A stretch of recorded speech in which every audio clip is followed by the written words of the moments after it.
Awaken to the present. A warm welcome to Sati. We talk about awakening to the present, mindfulness as a way of life, as a daily practice, and a way that will cleanse us from all negativities to embrace the true meaning of life, we say. Today on Sati, we've invited to discuss the mindfulness and the path to liberation.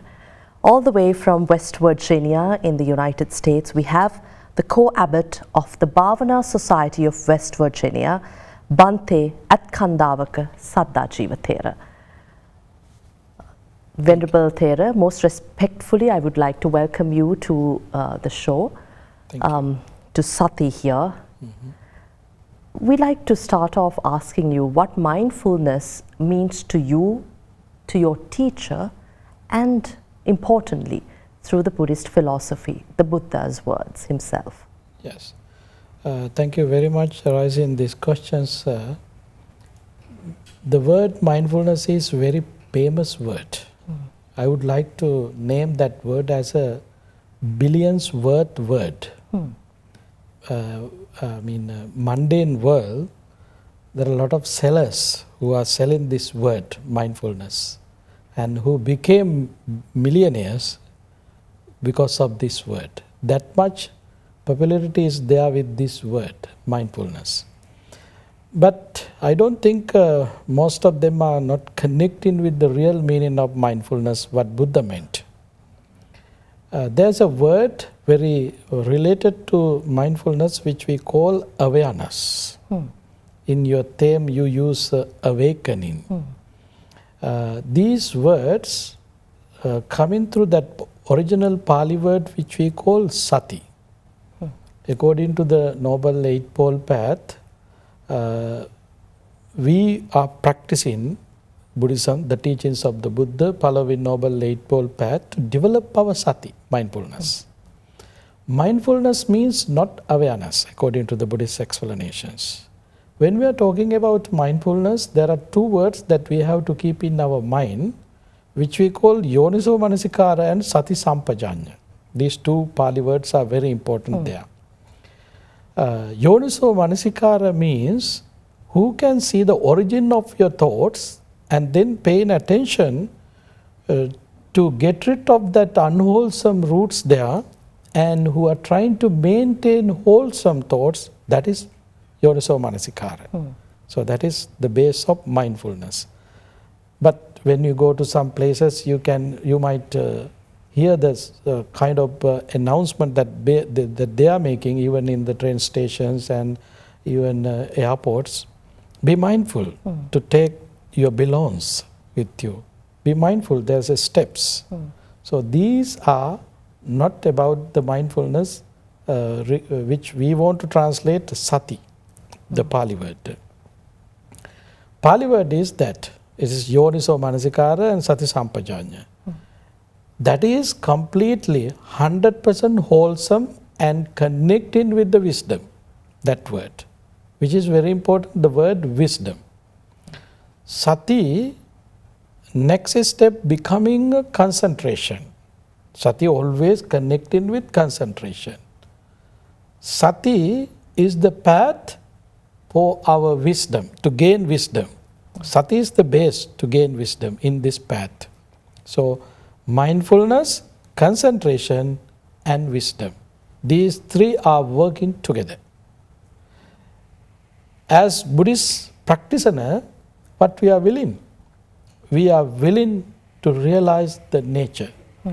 The word that we use, awaken, enlightenment, to realize the truth. We are not living in the truth because we are mundane, full of desire, full of hatred, full of ignorance. So we don't have mindfulness there. So then we have an idea in our Buddhist practice to get rid of this ignorance, desire and hatred. To get rid of desire, hatred and ignorance, there's a path. In that path, there are 3 steps that we have to achieve. Mindfulness is the base there. who able to attain or develop their mindfulness, they are the people who can attain to next step, which we call concentration. The people who are in the concentration, they have wonderful opportunity. There's explanations in Dhammapada, Natti janang apanyassa panya natti ajayato yammi janancha panyacha save nibbana santike. There is no concentration without wisdom. No wisdom without concentration. One who has wisdom and concentration is close to peace and emancipation. As Buddhist follower, what they are willing to attain enlightenment. That is their purpose. Attaining enlightenment is, now you have to keep in your mind, it is not something that you can attain just making wishes. Normally when we go to funeral homes, each and every speaker might be make wishes at the end of their talks, may you attain Nibbana. It is not something that you can achieve through these wishes. It is your gaining yourself. It is something gaining yourself. The way there is no concentration without wisdom. Who has concentration and wisdom, they are the people who are close to Nibbana. Bhante, you make a very interesting connection, but I'm trying to understand now. We say Lord Buddha, during his uncountable, infinite number of rebirths through samsara, we say there was a wish to attain Buddhahood, to awaken. So what is this awakening that we seek? An enlightenment of the Buddha. And there is also Lord Buddha who preaches to us the levels of attaining or going towards Nibbana or the end of rebirth. We say Sotapanna, Sakadagami, Anagami and Arihat. Once returner, non-returner. You will be able to give us a better understanding of how we understand this through this while adopting Sati as a way of life. Yes. Sotapanna, Sakadagami, Anagami, Arihat, these are the stages of sainthood level. Through our spiritual growing, these are the achievements that we can achieve for our final attainment, enlightenment. That is our goal. That is the meaning of awakening. So, as you started with your question, there were millions of years the Buddha was practicing as a bodhisattva. He had met 1200,000 Buddha just making wishes himself, yes, I want to become a Buddha. 1200,000 Buddhas time periods means uncountable time periods. And then another meeting 1200,000 Buddhas, he made wishes using words. I want to become Buddha. As we know, there are 24 Buddhas eras. He made vows in front of another Lord Buddha, who the Bodhisattva. So in this manner, yes, of course, we have to develop our energy and effort. To develop our energy and effort, yes, we have to make vows and we have to make determinations and we have to make our mind very strong and powerful to continue this practice. If you don't have that energy and effort, there's no way to continue this practice. That is something else. Therefore, yes, we have to make wishes. But you can't make wishes for me to attain enlightenment. But you can give some good wishes, good heart, good thoughts for me. It's accepting or rejecting, it's up to me. Bhante, we continue to wonder now in modern day society, whether it's the Western or Eastern cultures, now everybody talks about our purpose of life individually. Sometimes when we stumble upon challenges, even random people would say, seek the purpose of your life. That is very important actually. You know, around the world, people actually, in this modern world, particularly who born in this 21st century, they are struggling to find the purpose of their life. Not only them, even the previous one. That's why we are wandering in this samsara. we don't know the purpose of this life. It doesn't matter which country you are living, which religion that you are practicing, what kind of culture that you have, it doesn't matter. We all have one purpose in our life. Each and every human beings, not only even human beings, even the animals, they also have same purpose. What is that purpose? To be happy, to gain happiness. We can take an example in our life. When we were little one as a child, we went to school. For what? To be happy. And we went to universities, graduating from schools, high schools, and then we went to university. For what? To be happy. And we want to start a job. We started. For what? To be happy. We want to buy houses. For what? To be happy. We want to marry. For what? To be happy. We want to make children. For what? To be happy. We are asking promotion in our job. For what? To be happy.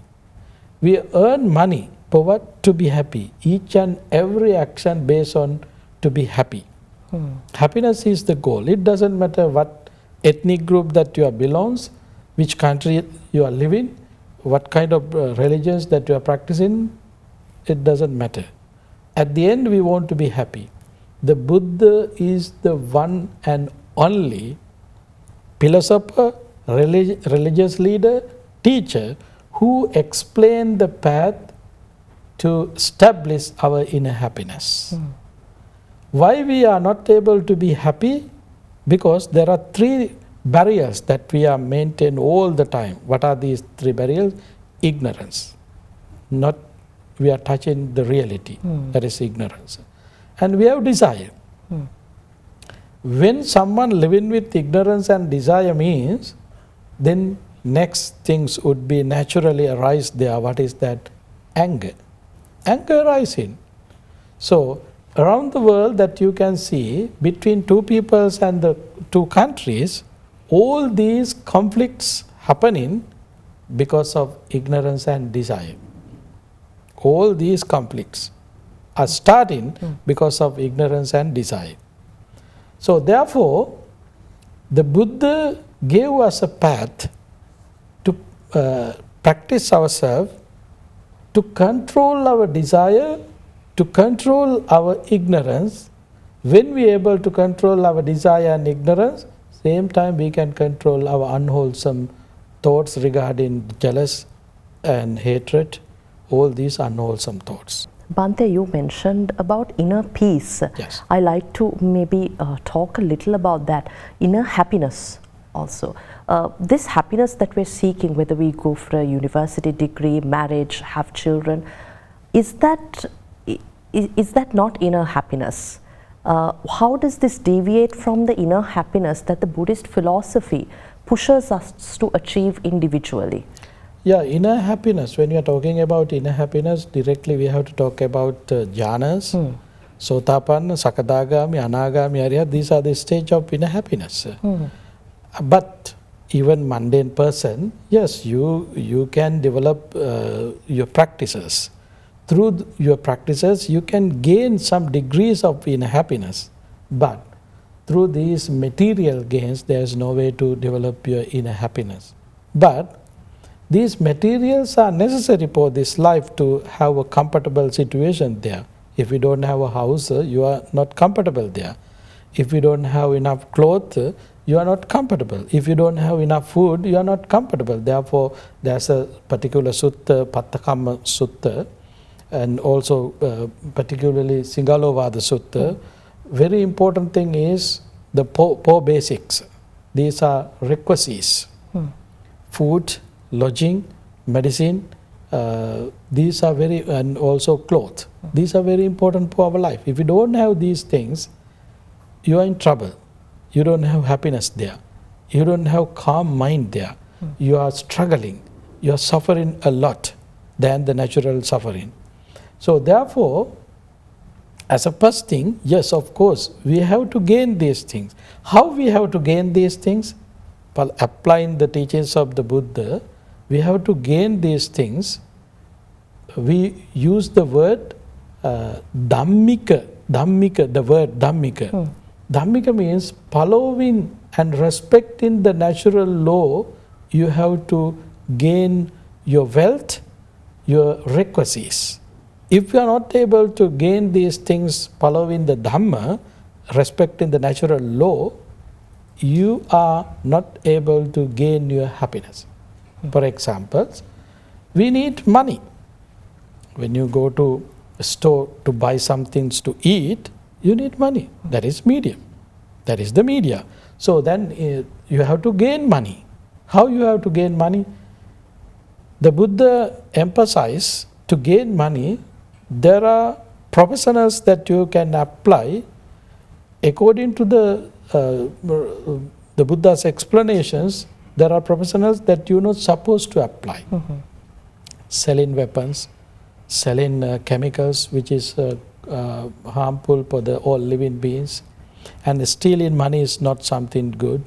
And so basically you have to observe 5 precepts, and particularly keep in your mind 5 precepts means not just only for the Buddhists.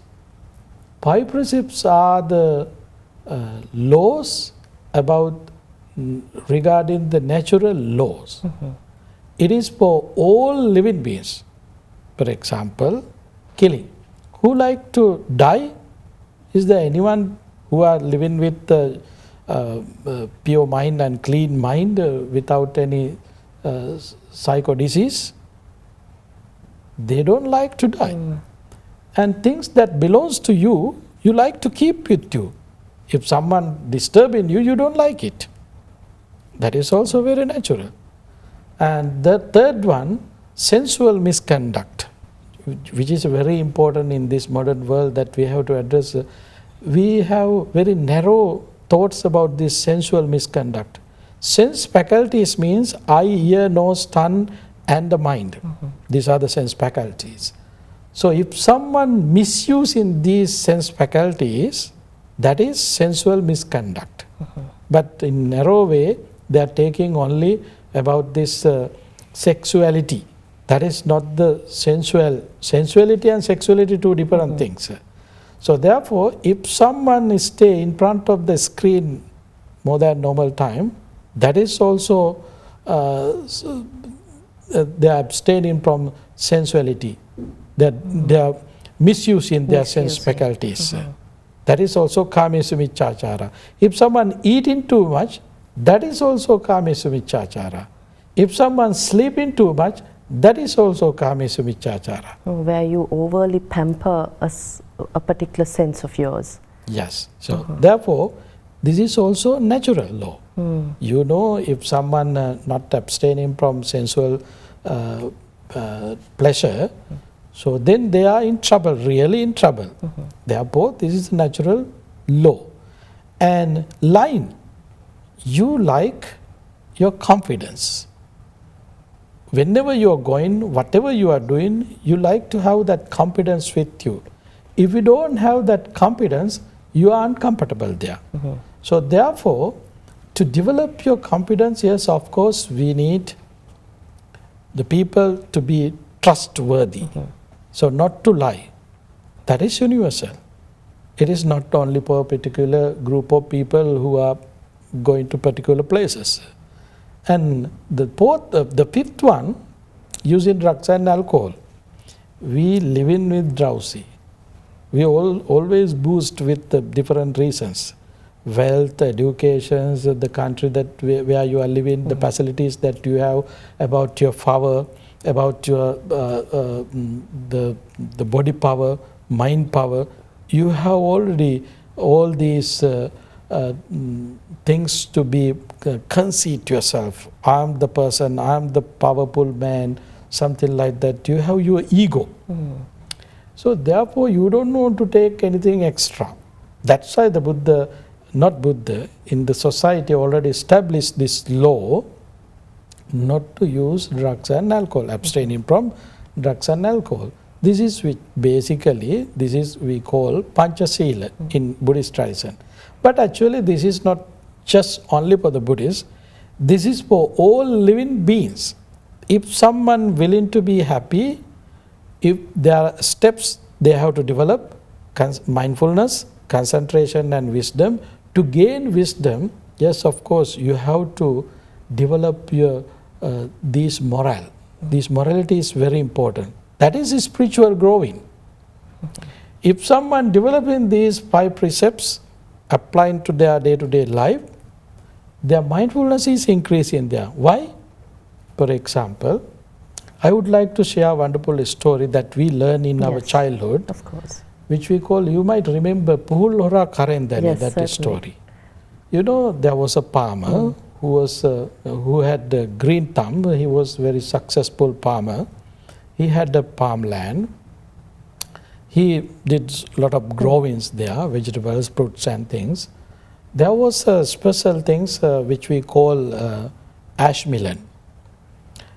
Every day when he go to his farm, he was checking all these fruits, seeing all the fruits, his productions. He was very happy. And day by day, looking all these things, took care of him very well. Somehow, one day evening, while he was there, he noticed this ash melon is ready to pick up now. But he thought, not today, this is evening. Normally farmers are not harvesting in the evening. They like to harvest in the morning. So then he thought himself, Palavin day morning would be the best day to pick it up, harvest his first crop. So then, somehow Palavin day morning, as a first duty, he went to the place where ash melon was. Then he was looking, he couldn't find. Somebody had taken it. Then he was very upset. His first harvest taken by a thief. He was robbed. Yeah, somebody robbed it. Now he was very upset, but he wanted to find the person who did this. Yeah. He was very curious. And then he took a bell. We call it Gejivela, where normally farmers always use in cows. So they use this.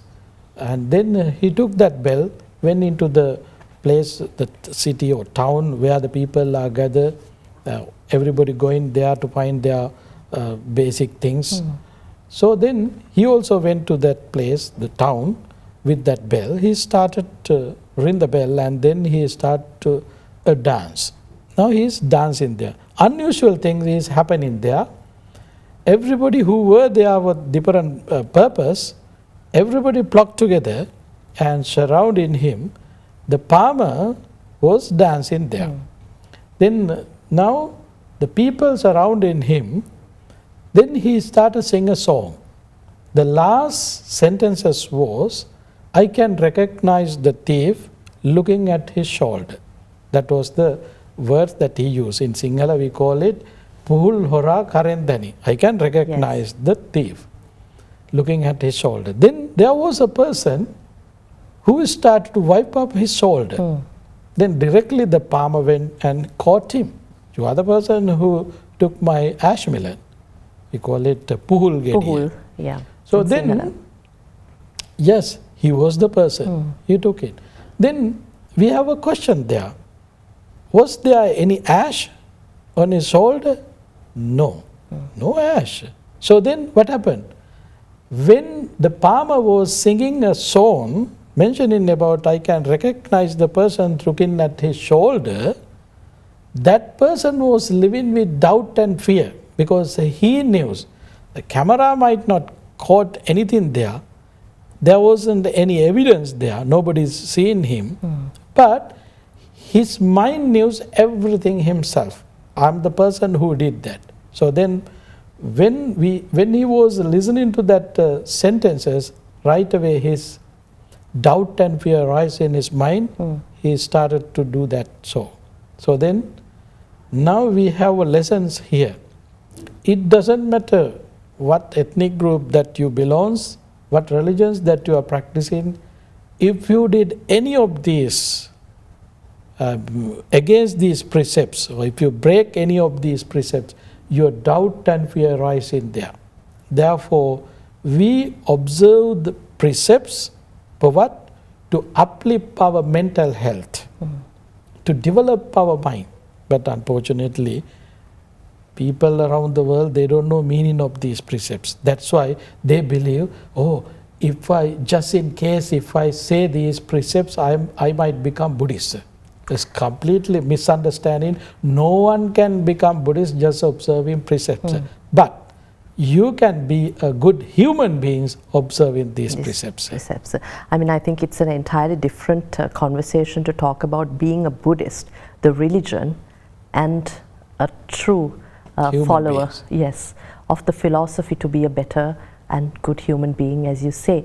You mentioned about our conscience, how regardless of where you hide from, how you can run away from your own actions, that your conscience will not really give way to you hiding from your own actions. I think this is something that you have continued to preach. Also, Bhante, I want to add to that question. We don't have much time. We also want to go in for a guided meditation with you. But you mentioned earlier how Sati, the Pali word Sati, or awakeness, our awareness, is affected by three factors: ignorance, desire, and anger. I'd like to focus on anger here a little, if we have the time. Anger is something that we all grapple, myself, people around me, friends, family. Sometimes we don't want to get angry, but we fall prey to this unexplainable emotion that comes out but is uncontrollable. Yeah. Anger is the result of your desire and ignorance. Generally around the world, people are asking from us, what is the solutions for my anger? I'm a hot temperature person, I'm always living with angry. So then what kind of advices that you can give us? This is very normal questions around the world. But when we start to explain anger is the results of your ignorance and desire, no one can understand what is ignorance means. I'm holding 2 PhDs, so and so, I graduate from that university, so therefore I don't have ignorance. That is not the meaning of ignorance in Buddhism. It is not something that you can get rid of through your educations. That is paper qualifications, and that is your education qualifications. Ignorance means not knowing the reality. For example, now we are living in this studio. We have idea, thoughts, all these things are existence.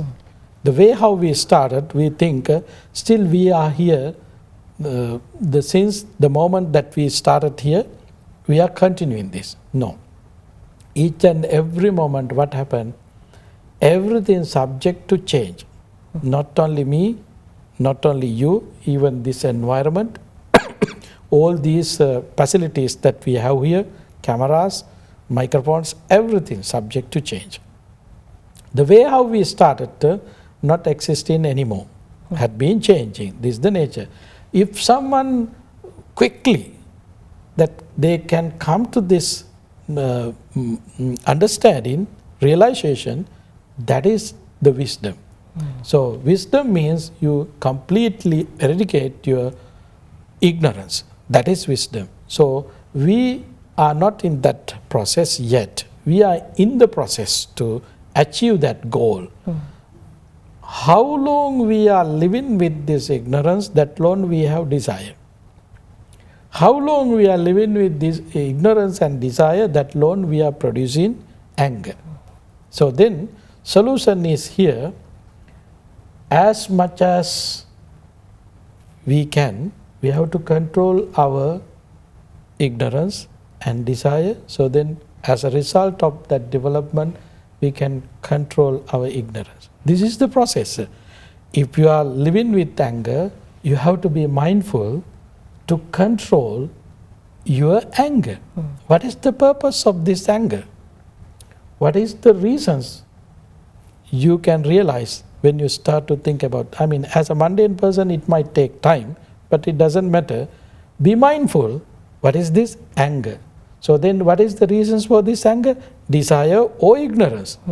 So then analyzing this manner, so then you can find a solutions yourself about your anger.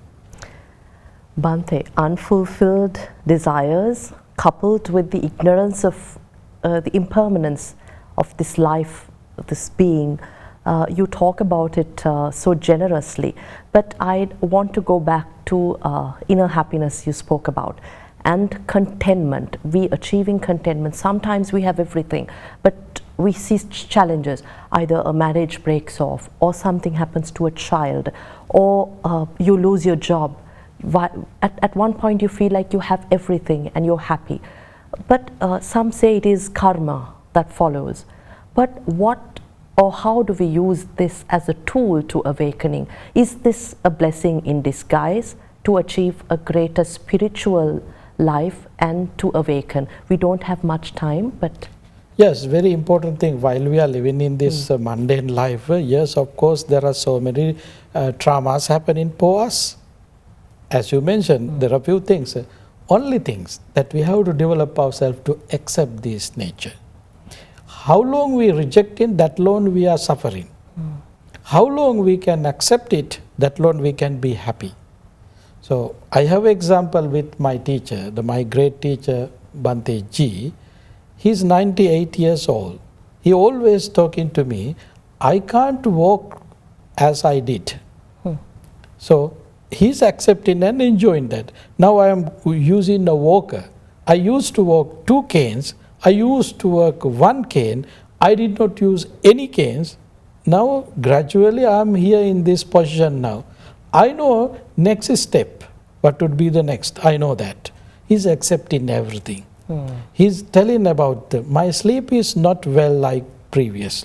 I can't eat like in my previous times. So all these are accepting. Therefore, we have to develop very important quality as human beings. What is that? Equanimity. Equanimity is very important. Tolerance is there. Equanimity is a result of your practice. Generousness and observing precepts and purifying your mind and developing your mental health, and observances. Observances means precepts and meditation. These 3 activities are very important. If you are applying these activities, you don't want to go to temple, any places to do these things.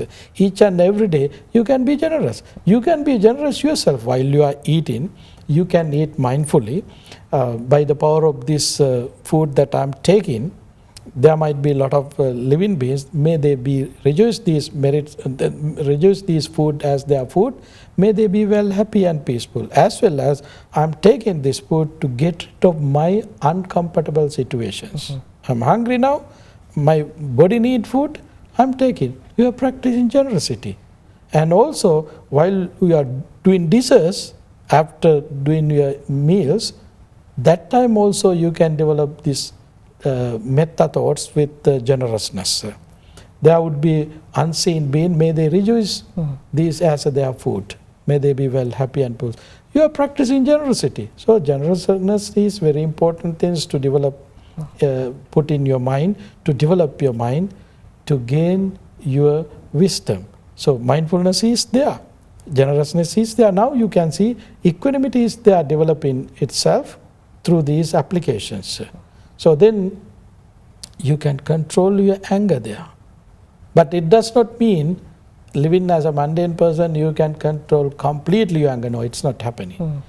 Attaining Sotapanna, Sakadagami, even the Anagami stage, non-return stage, you have anger.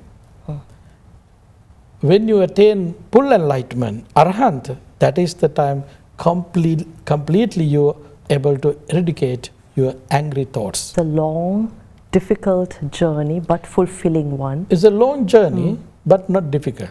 The Buddha said himself, there are in particular suttas, I have been going through this path. If it is impossible to practice, I am not asking to practice anyone else. On that note, Bhante Saddhajeewa, Venerable Saddhajeewa Thera, I want to thank you very much for the time you've spent with us here, but I invite you most respectfully to conduct a guided meditation that will help us apply your teachings in relation to the Lord Buddha's philosophy into daily practice, where we can move towards awakening and to seek that wisdom we have been talking about. Thank you. Okay, then let's have a practical session how to meditate, breathe-in meditation. The first thing is you have to pay attention about your body posture. As a meditator, we can use lotus posture or half lotus posture. Cross your legs, keep your palms together, right upon left. Take a deep and long breath and let it go slowly. Be relaxed. Again, take a deep and long breath and let it go slowly. Generally, we don't breathe in full 100%. Pay full attention to fill your lungs 100%, as well as try to empty your lungs 100%. Again, take a deep and long breath and let it go slowly. Be relaxed.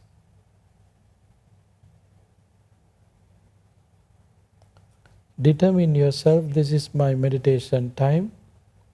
This is not the time to pay attention for past experiences or future plans.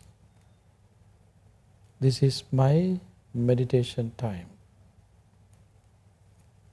Cut off the whole world, come to this moment, living on cushion to practice meditation. Now your mind is relaxed as well as the body. You don't have anything in your mind. Your mind is relaxed. When you are developing your relaxations, mindfulness also increase in there. In this wonderful moment, let us pay attention on your breath. Breathe in, breathe out. To practice mindfulness of breathing meditation, basically there are 4 steps that you can follow. In first step, just pay attention on your breath. Breathe in, breathe out. Don't try to breathe in and out intentionally. Just focus on your natural inhalation and exhalation. Breathe in, breathe out. Breathe in, breathe out. When you are familiar to your breath, you can move into next step. Pay attention where air is touching when you are breathe in and out. It might be end of nostrils or upper lips. Keep there your mind and watch your breath. Inhalation and exhalation. Breathe in, breathe out.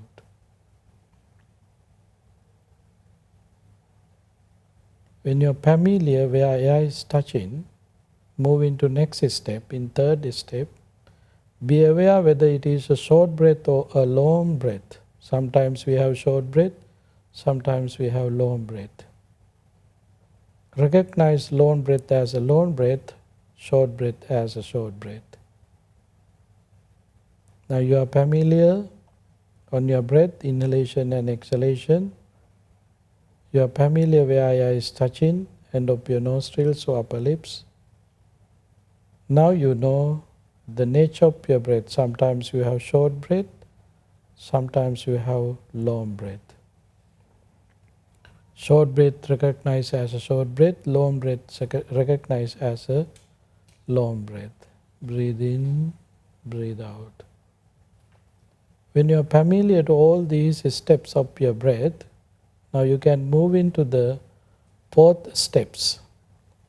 In the 4th step, now you can see starting of your breath, changes and departing of your breath. Starting, changing and departing. Starting, changing and departing.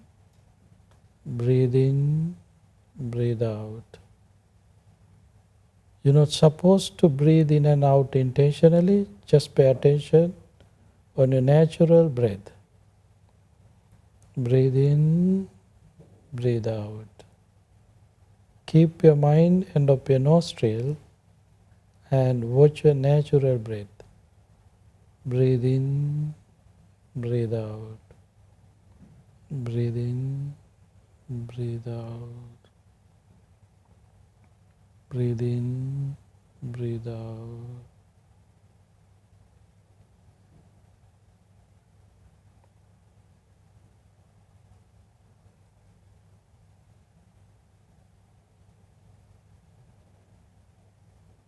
While you are breathing in and out, you can analyze as well as you can pay attention what is happening there, the process.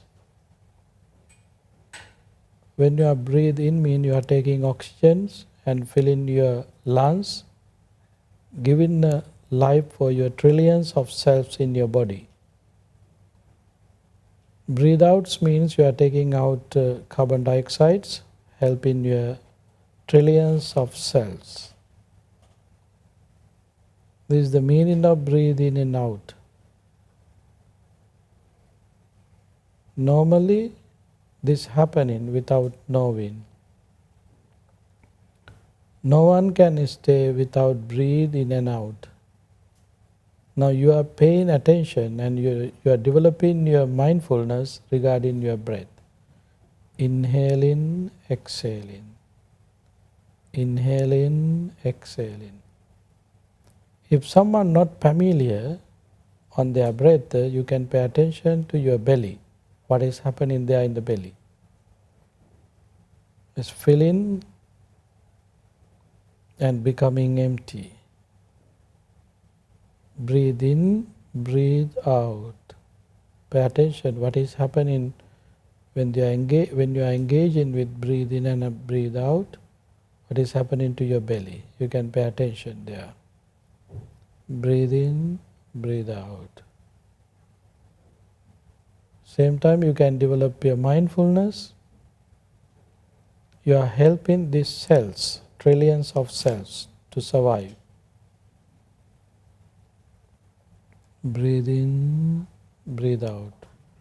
Because of your breath, these trillions of cells are surviving, they extend in their lifespan. Breathe out, mainly focus, taking out your carbon dioxide. It is also productions of your body, but carbon dioxides are not supporting for your body. That's why you want to take out. Breathe in, breathe out. Breathe in, breathe out.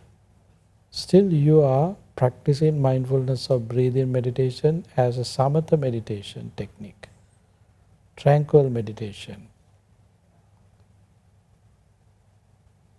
If someone has some experience with this technique, they can turn into vipassana, insight meditation, same technique. Breathing meditation you can practice as a samatha as well as vipassana. In vipassana technique, you have to develop your mindfulness to see the nature, the reality of your breath. Painful attention on your breath, you can see no one can survive without breathe in and out. It's a natural phenomena. Whenever you stop breathe in and out, that would be the last moment of this existence. Breathe in, breathe out, breathe in, breathe out. Now you can pay attention to analyze the breath. No one can survive without breathe in and out, but the breath is not me, the breath is not myself, the breath is not mine either. So then what is the breath? It is a process. In this process what you can see?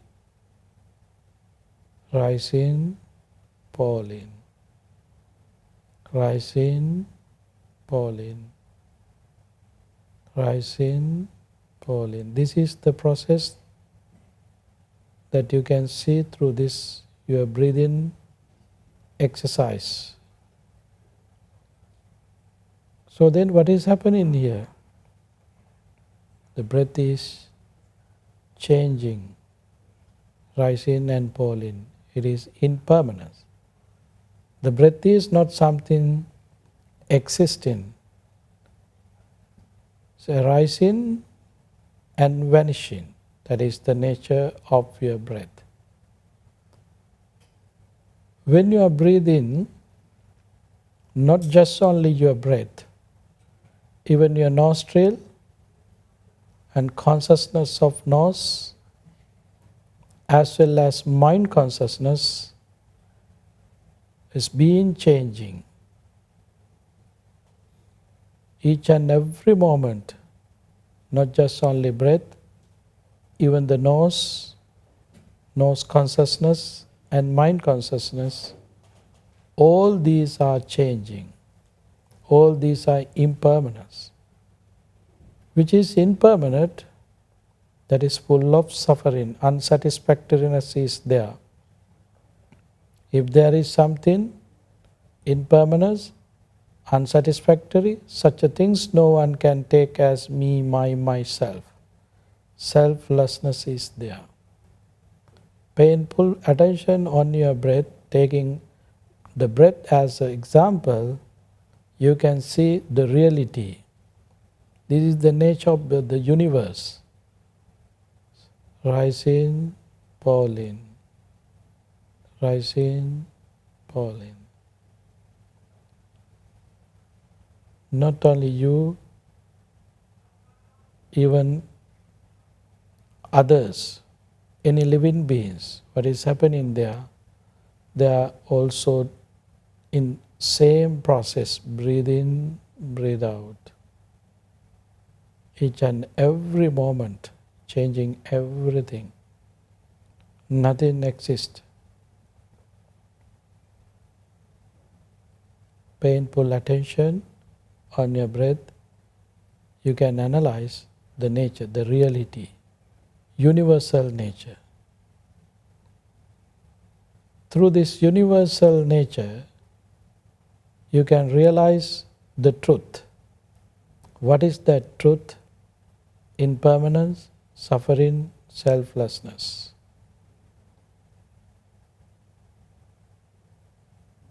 We are developing our mindfulness to see this reality, the nature. Breathe in, breathe out, breathe in, breathe out. You can continue this practice as much as you can.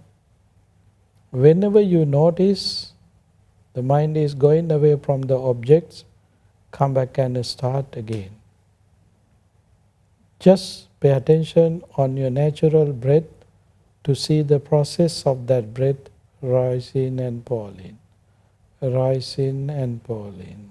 Venerable Dr. Ethkandawaka Saddhajeewa thero, most respectfully, we thank you for your time here during your very brief visit here in Sri Lanka.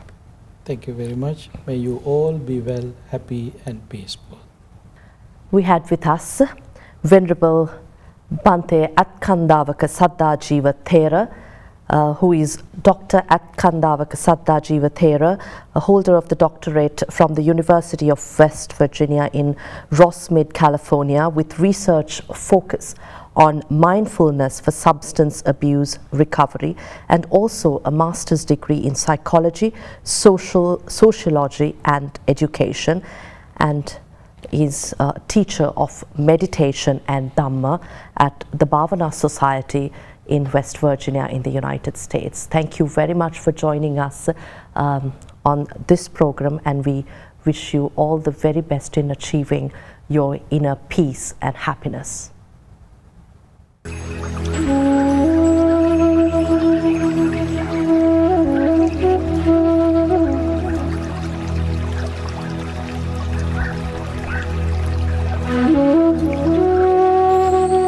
Sati Sati. Awaken to the present.